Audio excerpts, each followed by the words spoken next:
Krishna devotees, please accept my humble obeisances. Always Sri Prabhupada and Guru Maharaj. Today we are starting the Srimad Bhagavatam 12th canto. It's a wonderful canto. Many times, many of the classes, we hear the references coming from the 12th canto that describe the summary of Srimad Bhagavatam, Maharaj Parikshit's disappearance, and the glorification of the holy name. So many wonderful things in this canto. So it's a short book relatively compared to other cantos, but it's a nice section. Of course, the first chapter is a lot of names of the rulers of Kali Yuga. So we'll go through it. Vidyamati, when you're ready, you can start. Ideally, we can read till the end of the chapter. But whenever you feel tired, you can pause. One of us can read after that also, Mataji. Thank you.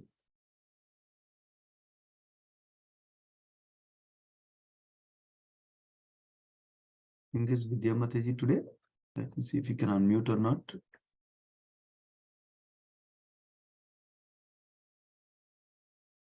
Vidya Mataji, you can unmute yourself.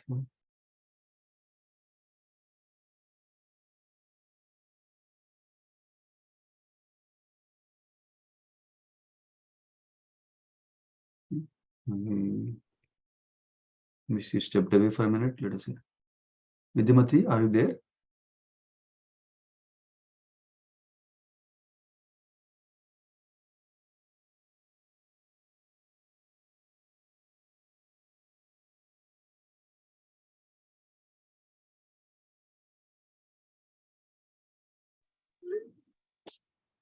Hare Krishna Vidya Mataji, are you there, Mataji? Are you available to read today?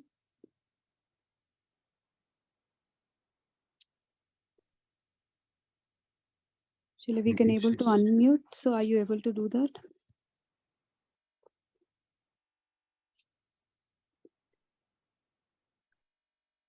We'll wait for 1 minute, Prabhuji. Otherwise, I'll read, Prabhuji. Okay, sure. I can switch it her, Prabhu, also. Okay. Oh, thank you, Mataji. Yeah, I think maybe we can start, Mataji. Rukmini Mataji, if you can read the first 20 verses, and then if there's time, we can read the other verses also. Okay. Hare Krishna devotees, please accept my humble obeisances. Our Guru Sri Prabhupada. Om Namo Bhagavate Vasudevaya. Om Namo Bhagavate Vasudevaya. Om Namo Bhagavate Vasudevaya. Narayanam Namaskritya Naram Chaiva Narottamam Devim Saraswati Vyasam Tato Jayamudiraye. Nastapraya Balishu Nityam Bhagavata Sevaya Bhagavati Uttam Shloke Bhaktir Bhavati Naishtiki. So today we're reading 12th Canto, Chapter 1, The Degraded Dynasties of Kali Yuga. Text 1. 1-2. Sukadeva Goswami said, the last king mentioned in our previous enumeration of the future rulers of the Magna dynasty was Puranjaya, who will take birth as the descendants of Bridratha. Puranjaya's minister Sunaka will assimilate the king and install his own son Pradyota on the throne.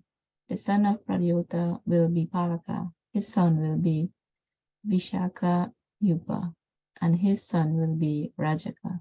Text 3. The son of Rajaka will be Nandi Vardhana, and thus in the Pradyotana dynasty there will be 5 kings who will enjoy the earth for 138 years. Text 4. Nandi Vardhan will have a son named Sisonga, and his son will be known as Kakavarna. The son of Kakavarna will be Shemadharma, and the son of Shemadharma will be Kshetrajan. Text 5. The son of Kshetrajan will be Vidisara, and his son will be Ajatasashru. Ajatasashru will have a son named Darbabaka, and his son will be Ajaya. Text 6 and 8.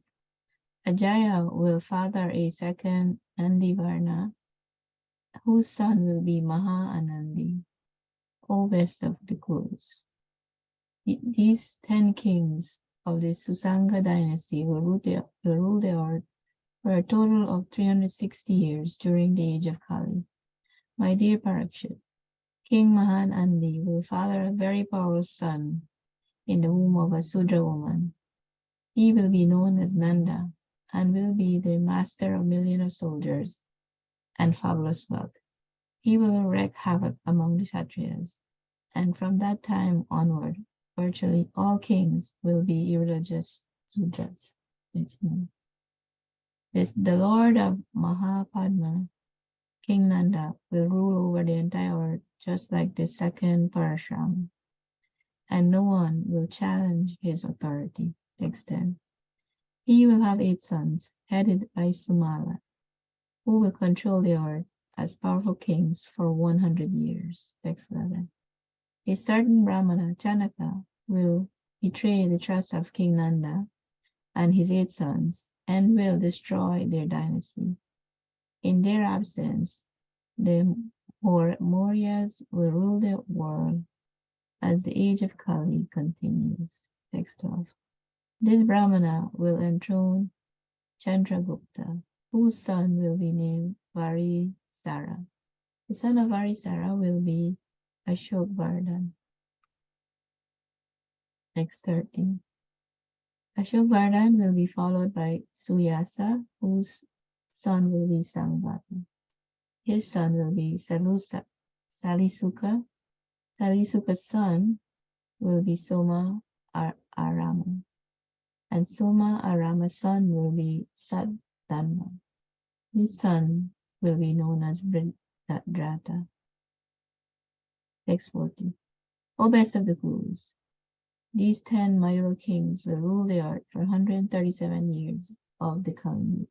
Text 15 to 17. My dear Parikshit, Agnimitra will follow as king, and then the Sujestas. The Sujestas will be followed by the Vasumitra, Vadraka, and the son of Vadraka, Pulina. The son of Pulinda named Gosha will rule, followed by Vrajamitra, Bhagavata, and Devabhuti. In this way, O most eminent of the Kuru heroes, 10 Sunanga kings will rule over the earth for more than 100 years. Then the earth will come under subjugation of the kings of the Kanva dynasty, who will manifest very few good qualities. 680. Vasudeva, an intelligent minister coming from the Kanva family, will kill the last of the Sunanga kings, the lusty debauchee named Devabhuti, and assume rulership himself. Text 19. The son of Vasudeva will be Bhumitra, and his son will be Narayana. These kings of the Kanva dynasty will rule the earth for 345 more years of the Kali Yuga.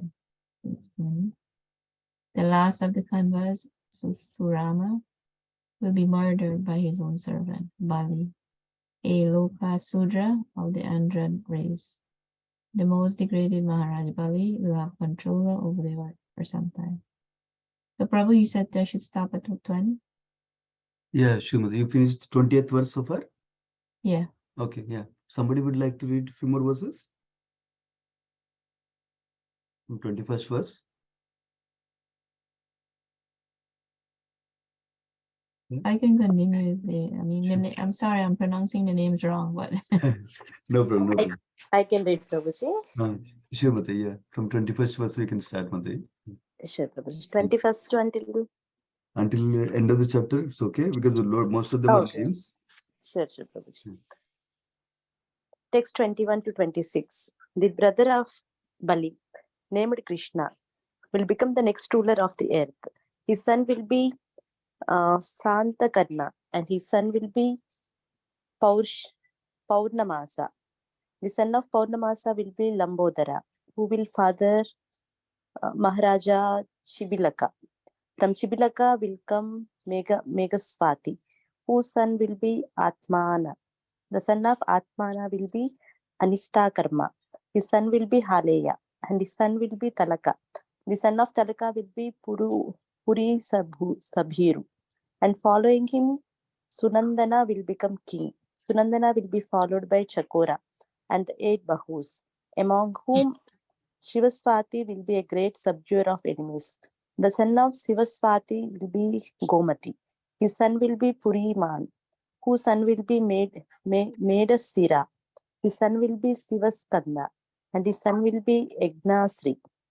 The son of Egnasri will be Vijaya, who will have 2 sons, Chandra, Vigna, and Lomati. These 30 kings will enjoy sovereignty over the earth for a total of 456 years. O favorite son of the Kurus. Text 27. Then will follow 7 kings of the Abhira race from the city of Avabhriti, and then 10 Gardhabhis. After them, 16 kings of the Kanakas will be known for their excessive greed. Text 28. 8 Yavanas will then take power, followed by 14 Turushkas, then Gurundas, and 11 kings of Maula dynasty. Text 29 to 31. These Abhiras, Gardhabhis, and Kanakas will enjoy the earth for 1099 years, and the Maulas will rule for 300 years. When all of them have died off, there will appear in the city of Kilakila a dynasty of kings consisting of Bhutananda, Vangiri, Sishunandi's brother Yashonandi, and Praviraka. These kings of Kilakila will hold sway for a total of 106 years. Text 32 and 33. The Kilakilas will be followed by their 13 sons, the Bahlikas, and after them King Pushpamitra, his son Durmitra, 7 Andhras, 7 Kaushalas, and also kings of the Vidura and Nishadha provinces will separately rule in different parts of the world. Text 34. There will then appear a king of the Magadhas named Vishwapurji, who will be like another Puranjaya. He will turn all the civilized classes into low class, uncivilized men in the same category as the Pulindas, Yadus, and Madrakas. Text 35. Foolish King Visvapurji will maintain all the citizens in ungodliness and will use his power to completely disrupt the Kshatriya order. From his capital of Padmavati, he will rule that part of the world, extending from the source of the Ganga to Prayaga. Text 36. At the time, the Brahmanas of such prominences as Saurashtra, Avanti, Abhira, Sura, Arbuda, and Malwa will forget all their regulative principles, and the members of the royal order in these places will become no better than Sudras. Text 37. The land along the Sindhu River, as well as the districts of Chandrabhaga, Kaunti, and Kashmira will be ruled by Sudras, fallen Brahmanas, and meat eaters. Having given up the path of Vedic civilization, they will have lost all spiritual strength. Text 38. There will be many such uncivilized kings ruling at the same time, O King Parikshit, and they will all be uncharitable, possessed of fierce tempers, and great devotees of irreligion and felicity. Text 39 and 40. These barbarians, in the guise of kings, will devour the citizenry, murdering innocent women, children, cows, and brahmanas, and coveting the wives and property of other men. They will be erratic in their moods, have little strength of character, and be very short-lived. Indeed, not purified by any Vedic rituals and lacking in the practice of regulative principles. They will be completely covered by the moods of passion and ignorance. Text 41. The citizens governed by these low-class kings will imitate the character, behavior, and speech of their rulers. Harassed by their leaders and by each other, they will all suffer ruination. Thus ends the purports of the humble servants of His Divine Grace A.C. Bhaktivedanta Swami Prabhupada to the 12th canto, 1st chapter of the Srimad Bhagavatam, entitled The Degraded Dynasties of Kali Yuga. Thank you, Prabhuji. Hare Krishna. Yeah, thank you so much for this. Hare Krishna. So we'll discuss. So it's nice that we were studying the 12th canto as described. It's a shorter canto compared to the rest of the cantos we read so far. But it's a very summarized canto with lots of instructions, which are often quoted in the classes also. The canto itself is titled as the Age of Deterioration. I think it's called the Age of Deterioration. It's referring to Kali Yuga. So it describes the symptoms of Kali Yuga, and then what is the best thing in Kali Yuga also toward the end of the canto also. There are many things described in this canto, including the glories of Srimad Bhagavatam itself, and then Parikshit Maharaj's disappearance itself, and then how Kali Yuga gradually deteriorated. That's how this chapter is starting, for example. So actually Sukadeva Goswami's final instructions to Parikshit Maharaj are also there in this canto. So the very condensed canto, very nice one. So of course we heard a lot of names in this chapter, but there's a reason for that. So we'll discuss few important themes in this chapter, and then so that we can continue. So Sukadeva Goswami is starting this from the first verse of this chapter in this canto. He's saying the last king mentioned in the previous enumeration of the future rulers of Magadha dynasty was Puranjaya. Then he's starting from there. If Burjan Prabhu is recollecting how this Puranjaya was the last king mentioned in the 9th canto. Basically, if you remember 9th canto, we had lots of pastimes, all short pastimes related to different rulers. Specifically, 9th canto describes so many rulers of the Sun dynasty, including Lord Rama was there in their descriptions like that. And then Sukadeva Goswami switched to describing kings in the Moon dynasty. These are two main dynasties that are coming as kings like that. He switched to Moon dynasty, and then he even describes Lord Krishna's appearance. And after the Lord Krishna's appearance, he describes the Puranjana's appearance. So then Sukadeva Goswami switches to describe the glorious pastimes of Krishna, Krishna's appearance and Krishna's pastimes through the 10th canto. And then he continued describing Krishna's instructions in the 11th canto, primarily to Uddhava. So that's how he paused the description of the rulers of the Sun dynasty after the Moon dynasty at the end of 9th canto. And then 10th and 11th, he described Krishna's pastimes. Now he's continuing from there, wherever he stopped at 9th canto, back in the 12th canto, starting with Puranjana, who all came after that, rulers like that. That is the flow, context, how it's going. Now, interestingly, what happened here is the Puranjaya king was assassinated by his minister. His name is Sunaka. And that minister, after killing the king, he installed his own son, Pradyota, on the throne itself. So one observation that is made in the purport by BBT purport is that few observations. One is that this political intrigue of a minister killing the king is a symptom of the age of Kali. That's number one point made. Number two, if you notice, so many rulers are mentioned in the previous cantos, including 9th canto had abundant number of rulers. But there's no mention of somebody killing somebody to get the power of the ruling. We remember in 4th canto, there is mention of sages killing King Vena, but not with the purpose, not with the selfish motivation of ruling kingdom.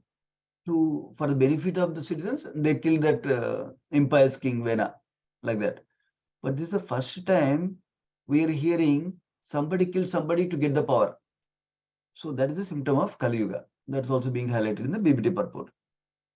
The next one is that third aspect being highlighted is, remember we discussed in the last chapter, Krishna disappeared to make in a particular way, to make easy for Kali Yuga to come, which is the destiny anyway.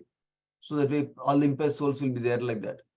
So as soon as Krishna disappeared, Kali flourished. That adharma flourished.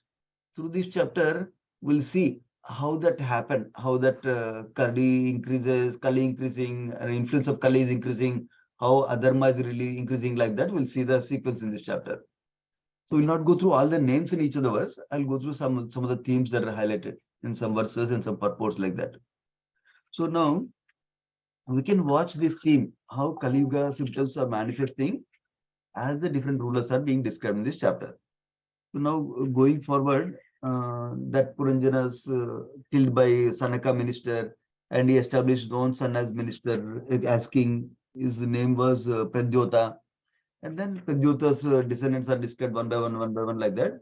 In text 68, the king Mahanandi is described, who will marry a Sudra woman, a Kshatriya marrying a Shudra woman. And then from them was born Nanda, who was very powerful with a lot of wealth, it seems. And this Nanda will wreak havoc in the Shudras, Kshatriyas. And from that time, all kings will become irreligious Sudras. So if you notice, in the Vedic culture, people are occupying some position based on their qualities. That means somebody is in mode of passion predominantly, they're called as Kshatriyas, not because they're born in Kshatriya family, because they predominantly have mode of passion qualities like that. And they're ready to do occupation of protecting the citizens. Such people became kings. And number one, that means they had the right qualities to become a Kshatriya and rule people. Second was, they were also properly trained under Brahmanas or saintly persons. That's why many of the kings in the Vedic culture are called Rajarshis. That means Raja plus Rishi. That means they are saintly in character, Rishi character, and they're also brave and capable of ruling the kingdom like that, protecting the citizens like that. That's how it used to be. Now, if you see first turn here, the Kshatriya marrying a Sudra woman, and a resultant child born was with Sudra qualities, it seems, in this case. So what does Sudra qualities means? That means they are predominantly in mode of ignorance. And we know mode of ignorance, one of the primary characteristics from Bhagavad Gita is they see what is right, they think is wrong. What is right, they think is right. So naturally they will do wrong things, thinking that they are doing the right thing, because of the influence of mode of ignorance on them. So obviously they cannot rule properly. They cannot rule in the religious way, and they cannot follow all the religious things properly like that. So that is the first observation we can make. So now going forward, now is described one of the king Nanda would destroy all the other Kshatriyas, it seems like. That's why it's called as second Parshurama in the next 9 verses. Now going to text 11, as the rulers are being progressed, mentioned one by one, one of the purposes getting uncovered here. So now the history comes to the modern history. Chanakya Pandit is also mentioned here. It says a certain Brahmana, Chanakya, who is also known as Kautulya and Vatsayana, it seems. This is a famous Chanakya Pandit we know of. He will betray the trust of King Nanda and his 8 sons and will destroy their dynasty. And he will establish Chandragupta Maurya, who is the start of the Maurya dynasty ruling, it seems. So Chanakya Pandit brought down the dynasty of Nanda, and he brought up the dynasty of Chandragupta Maurya. And Chandragupta is enthroned as a king, it seems. So now the purport clarifies that Srimad Bhagavatam started even before the creation started, material creation started. Now so many rulers are mentioned in between, and now we came to the modern history people know. So the last verse of this chapter also emphasizes that point, that some people criticize that Puranas don't have some chronological order of history also like that. They lack completely like that. It's true. Purana's emphasis is not chronology. Purana's emphasis is to give lessons. But through these rulers that are mentioned in the 9th canto and now in the 12th canto and previously in the 4th canto like that, actually we're getting the chronological sequence of the rulers also to establish the authenticity of the scriptures, so that they're not mythology, they're not just stories made up. That is another important thing is getting established through the Puranas, through this establishing of the ruler names like that. That's one of the purpose also given here. So one purpose we already discussed, how Kali Yuga is deteriorating gradually through the kings, different kings coming, different kings changing like that. That's one. Second, we see also that's why it's establishing the authenticity of the Puranas also, and authenticity of the pastimes described in the Puranas also. That is another aspect. Now, going further, 13th verse onwards is describing some more kings. And again, in the 15th to 17th verse, is described that will come under the subjugation of the kings of the Kanva dynasty, who will manifest very few good qualities. Again, the influence of Kali Yuga and having descendants coming from Sudra is contributing to very few good qualities. That means they have bad qualities. They're not suitable for ruler, not suitable for setting example for other citizens like that. Now, another intrigue again happens, wherein King Devabhuti was lusty, it seems, for the wives of other men.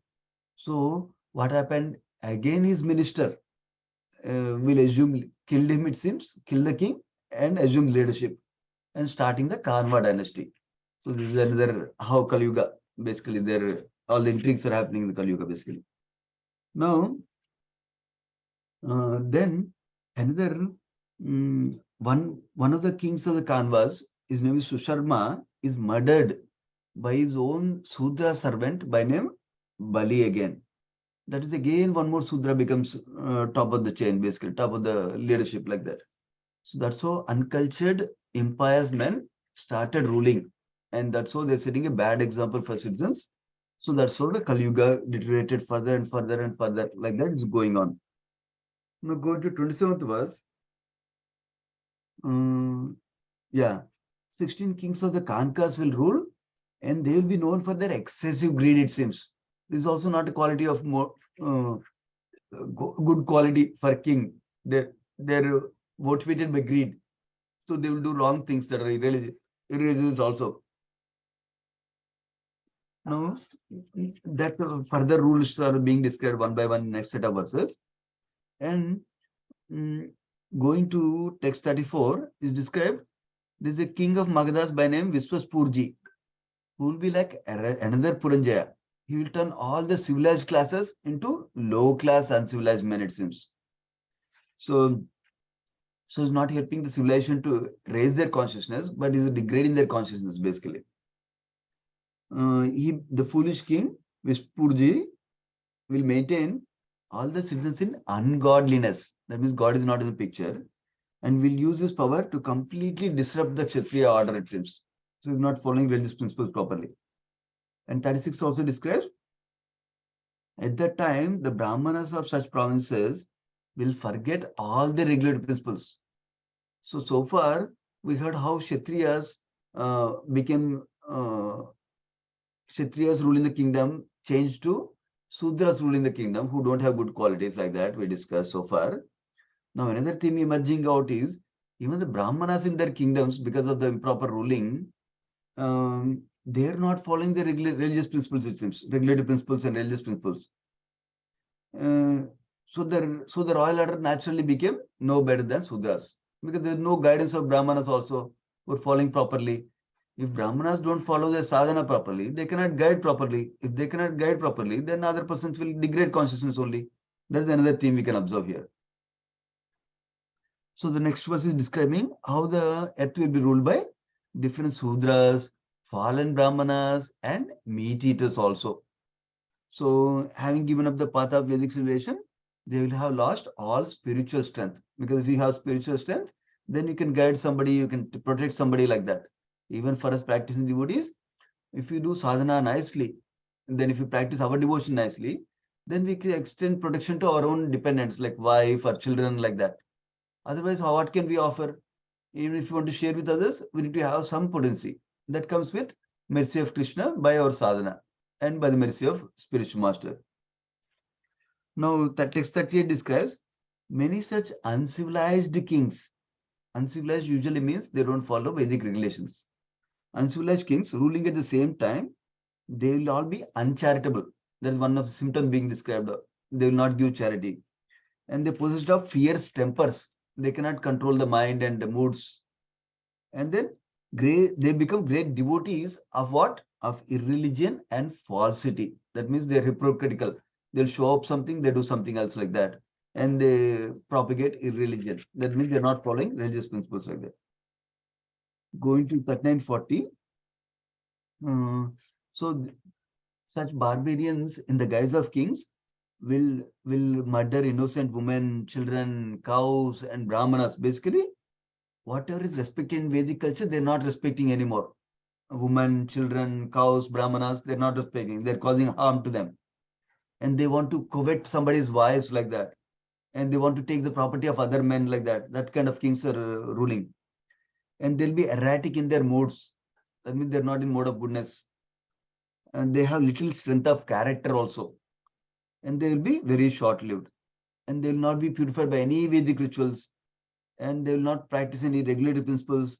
They'll be completely covered by mode of passion and ignorance. That's where the degradation will continue like that.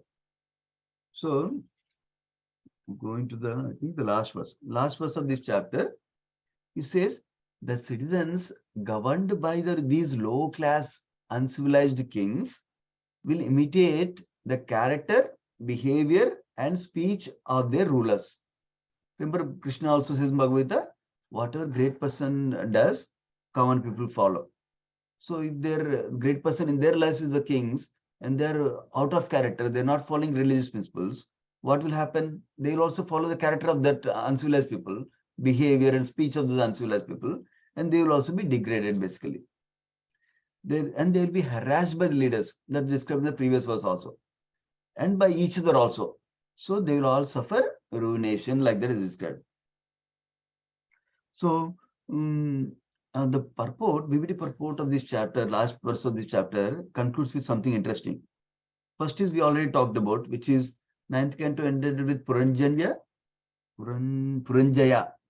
And then this canto is starting with Puranjaya. That's what we discussed. And then his rule was about 1000 years after the time of Lord Krishna, it seems, Puranjaya ruler. And then he's describing Puranjaya must have appeared about 4000 years ago is described. That will mean Vishwapurja, who is the last king mentioned, he would have appeared approximately in the 12th century of the Christian era. So why is this being mentioned like this, calculating in our times? This is the point that I was making, that some people, modern Western scholars say, it seems, that Indian religious scriptures have no sense of chronological history. But this elaborate historical chronology described in this chapter is refuting that naive assessment of Western scholars. That is the point being made in the BBT purport. Essentially, this is establishing that there is truth through these things. It's not just some stories made up like that. That's the point being made. And we also saw how Kali Yuga started degradation with few themes now. And then this paves the ground for the next chapter, which describes the symptoms of Kali Yuga. We'll pause there. Srimad Bhagavatam ki jai, Srila Prabhupada ki jai. Let's offer obeisance to all the devotees of the Lord. Mancha kalpatarubhyascha kupasindu bevacha paditanam pavanebhyo vaishnavebhyo namo namaha. Thank you, devotees. Hare Krishna. Thank you, Prabhuji. Hare Krishna. Hare Krishna.